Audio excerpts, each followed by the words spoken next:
Today's Wholesale Daily, we're going to talk about virtual assistants in your wholesaling business. However, we're going to talk about how not to screw up your virtual assistant and create a monster that you can no longer control, because we've done this a couple times. We've hired virtual assistants and turned them into monsters that we could no longer wrangle in. They started off so good, so productive. You had hopes and visions. They were doing great. And then, boom, no good. Frankenstein was Frankenstein. born. So we're going to share that. That's exactly it. So I'm Dustin. Who's that guy? Josh, yo, Another guy. repping Modern REI. Check it out. Yeah. What? Cool. You want some merch? Let us know. Yeah, just gotta check. We should give away some merch soon. It's true. You can actually have this shirt, which will be worth a lot of money in a couple years. Wow. A special t-shirt worn by world famous investor, Mr. Josh. That's right. All right, so let's dive in. Enough of the flip fluff. As you guys are building your business, it's probably going to make sense at some point to hire someone in the Philippines or in India. No matter what, you're probably going to be utilizing virtual assistants or just people in other countries that can really help you get leverage. Whether it's getting a website designed, doing research for you, handling your bills, virtual assistants can really help a lot. And however, you need to be careful, as Josh said, not to turn them into Frankenstein. What do we mean by that? And we call it Lucy syndrome. And let me explain to you the Lucy syndrome. Is it an acronym? No, but it could be. Lucy is not an acronym, but by the end of this, it will be. So what do we mean by this? We have found this is a bit of a dichotomy, because as you're growing and as you're scaling your business, you're going to hire people and you're going to have an idea of what you need to be doing. You're going to be taking action in real estate. However, because you want to go from where you are to the next level, you're going to need to be doing new things, new marketing, new tests, and a lot of things aren't going to work. And one thing that we've found is, especially with people in the Philippines and even our core team, is people are creatures of habit. And one of the things that we found that is completely our fault as leaders is when we're doing, if say you hire a virtual assistant and you're doing one deal a month, right? And that virtual assistant has acclimated to their tasks and responsibilities that you've had them help you with for doing one deal a month. But now you want to scale to 3 deals a month. So the way that you're doing things at 1 deal a month isn't the way you're going to do it at 3. Everything's going to be scaling. Maybe you want to try new marketing. Maybe you want the virtual assistant to be doing some cold calling and things like that.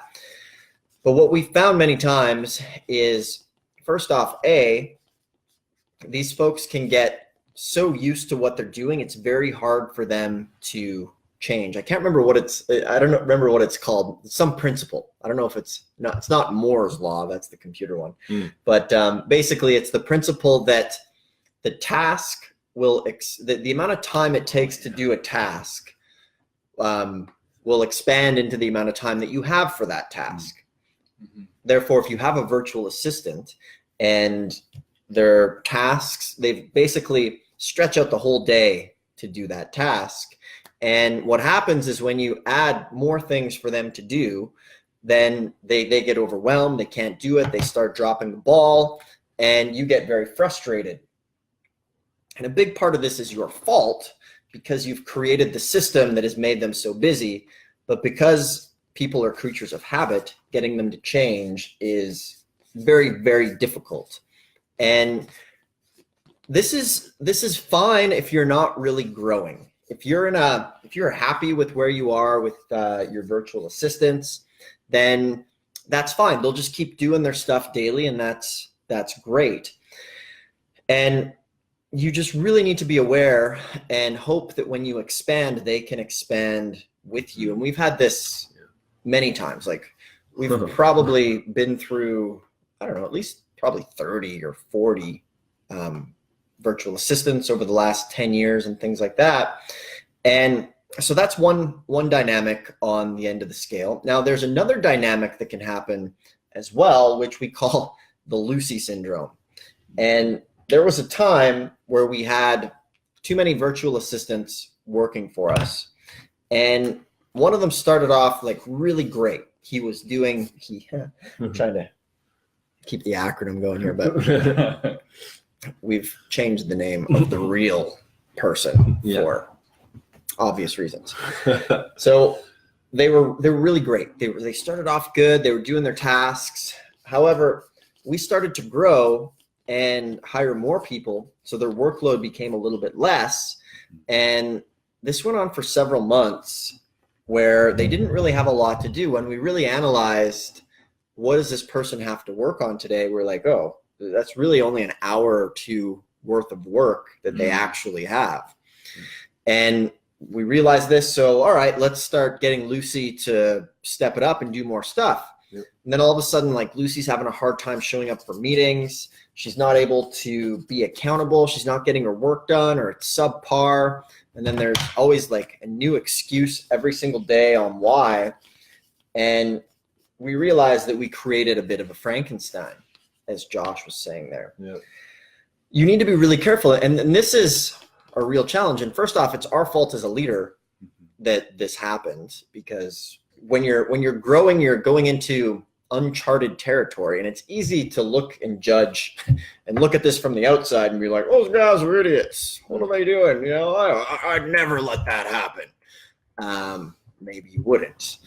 We're here to say that we've made that happen many times, and we've known about it. And it's several iterations where we start to learn. And it's one of those things that, to be fair, is always on our mind when we want to scale, because everybody needs to step up. And I think what you're going to realize is, depending on the roles that you have, this is the fun part of building a team, and why it's such a dichotomy is because you have people that are just great at, maybe it's just data entry. Like that's just their job. Like robot type tasks. They just do that stuff all day. And when that person finishes their task, they're going to sit there and twiddle their thumbs. They're not going to say to you, what else should I do?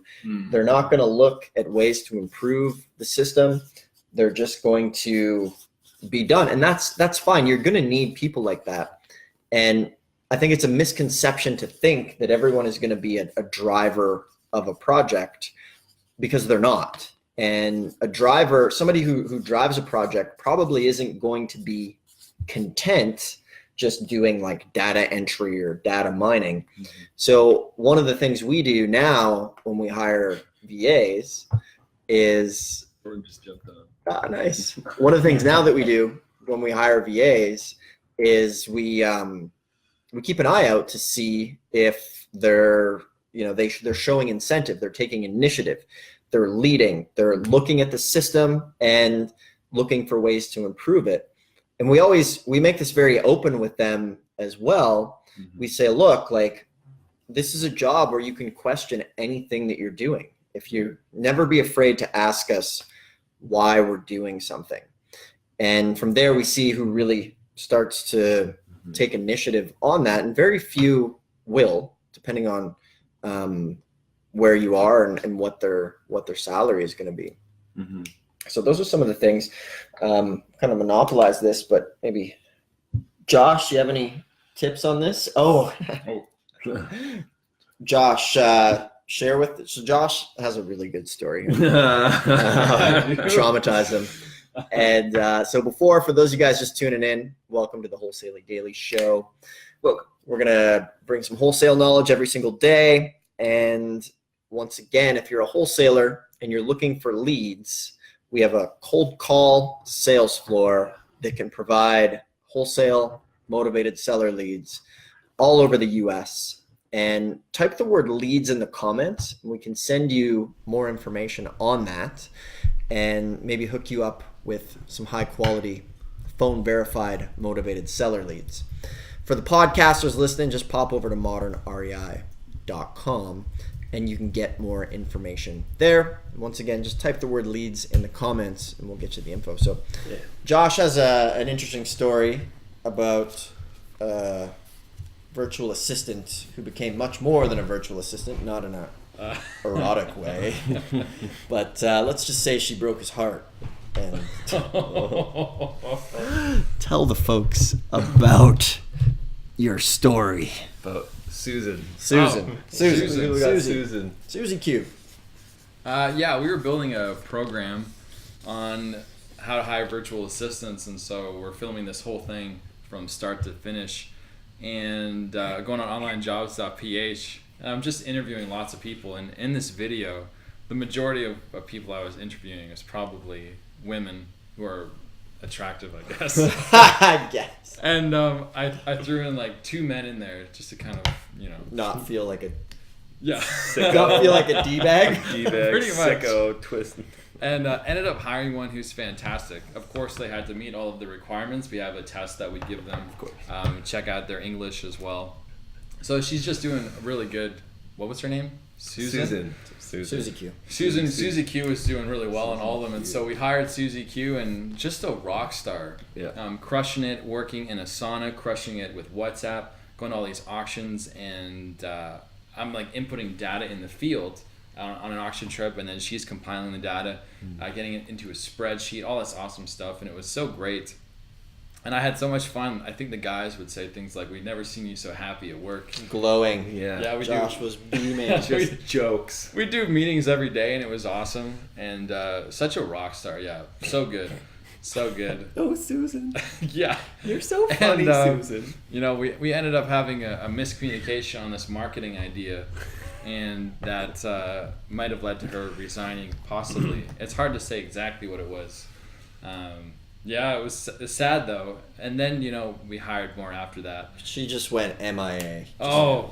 Just Oh, gone. so MIA. Just gone. And that's what's crazy about this stuff. Yeah. Sometimes you'll have people that are great, and then Yeah. one day they're just gone. Dependable for like, I don't 6 know, months. 6 months, yeah. Yeah. And then just like, boom, vanished. So anticipate. We kind of always anticipate that now, that you just never, Yeah. you never know. It's not until like the 1 year mark with a lot of them. Yeah. But if you got systems that you build, and then they just come into those systems, and then you have the data to show what makes someone good at their job and what makes someone not good at their job, and then it's kind of interchangeable in that sense. And that's the nice thing about, as you do this and you establish KPIs, key results, indicators, you know that if you hire somebody to mine data, that they should make X amount of calls or X amount of emails or produce X amount of widgets in a day based on the training that you've created and the people who have worked that position before. So if they're not, then you try to coach them. You tell them that these are the standards that need to be met, and if they can't do it, then it's not a fit. I would like to say that we do have a bunch of rock star superstars. We call them superstars, virtual assistants, people in the Philippines that we adore. I meet with them every morning, and they're just great. And we try to treat them as best as we can. And I'm actually genuinely interested in their lives. And we talk about like our weekends, and we give them lots of bonuses when we sell properties. We want to build that family, that team, that camaraderie, because there's just no point in not treating them well. They are people. We are people. We're no different than they are. We just live in a different part of the world. So, we really enjoy them, and we have like I don't know how many we have. We have like 9 or 10 employees in the Philippines now, and it's just treat them well and love on them, and be curious about their life, and they will. If you find the quality ones and you treat them well, they will stick around. Yeah, and like we can have that conversation on staff in North America as well. Yeah, totally. It's just one of the things to really keep in mind. There's some stigma around like virtual assistant, which is really staff, team member, just because they're in another country, they get the virtual name to it. But technically, even all of us would be virtual assistants as well. Like one of our partners is in another state, so technically he's a virtual assistant as well. We would all be. So don't take that.